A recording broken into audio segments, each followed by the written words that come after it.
ఏలూరు జిల్లా ద్వారకా తిరుమల గ్రామంలో పిచ్చి కుక్కల సమస్య అదుపు తప్పింది. ఆర్చిగేట్, సంత పోలీస్ స్టేషన్ వంటి ప్రధాన ప్రాంతాల్లో ఈ కుక్కలు ఎక్కువగా కనిపిస్తున్నాయి. డాక్టర్ ప్రవీణ్ కుమార్ ప్రకారం రోజు 3 పిచ్చి కుక్క కేసులు నమోదవుతున్నాయి. ఒకరోజు 8 మందిని కుక్కలు కరచడంతో గ్రామస్తులు తీవ్ర భయాందోళనకు గురయ్యారు. ఈ పరిస్థితి వల్ల గ్రామస్తులు ఇళ్ల నుంచి బయటకు రావడానికి భయపడుతున్నారు. పిల్లలు ఆడుకోవడానికి కూడా బయటకు వెళ్ళలేకపోతున్నారు. ఈ సమస్యను పరిష్కరించాలని గ్రామస్తులు అధికారులను కోరుతున్నారు.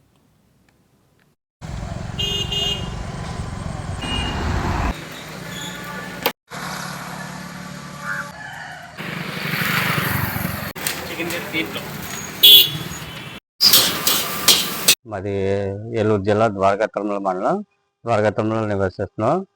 మేము నిన్న ఇంటి నుంచి బయటకు వెళ్తూ ఉండగా లింగ చెరువు దగ్గర పిచ్చి కుక్క విహారం చేస్తూ దొరికిన వాళ్ళనల్లా కరుస్తున్నది. హాస్పిటల్కి వెళ్ళిన తర్వాత 7గురికి, నా ముందు 6గురిని కలిసి ట్రీట్మెంట్ చేయించుకుంటున్నారు. దీన్ని ఎవరు అధికారులు స్పందిస్తలేదు. దీన్ని అధికారులు వెంటనే దీన్ని చర్యలు తీసుకోవాల్సిందిగా కోరుతున్నాము. కుక్కల బెడద నుండి మమ్మల్ని కాపాడాలని, గ్రామ ప్రజలను కాపాడాలని కోరుతున్నాము. నిన్న మన ద్వారకా తిరుమల ప్రాథమిక ఆరోగ్య కేంద్రానికి నిన్న ఒక్కరోజే 8 కుక్క కాట్లు వచ్చాయండి పేషెంట్స్. ఈ 8 అనేది మనకు ఒక్క రోజులో అనేది చాలా ఎక్కువ. మేము వాకప్ చేసిన తర్వాత తెలిసింది ఏంటంటే, ఒకే కుక్క కొంచెం పిచ్చి పిచ్చిగా ప్రవర్తిస్తూ ఆర్చిగేట్ దగ్గర దాదాపు 8 మందిని కరవడం వల్ల ఆ 8 మంది కూడా మనం మన పిహెచ్సిలో వ్యాక్సిన్స్ అనేది చేయడం జరిగింది.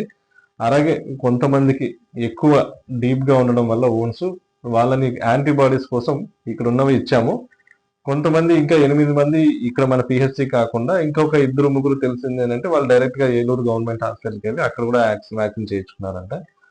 సో మామూలుగా అయితే ఈ సీజన్లో అంతమంది రావడం అనేది అది కొంచెం రేర్.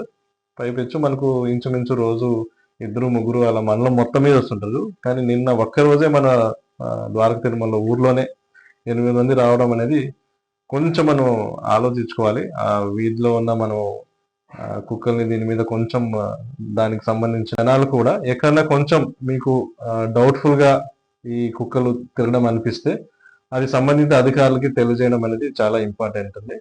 అలాగే కుక్కలకి బయట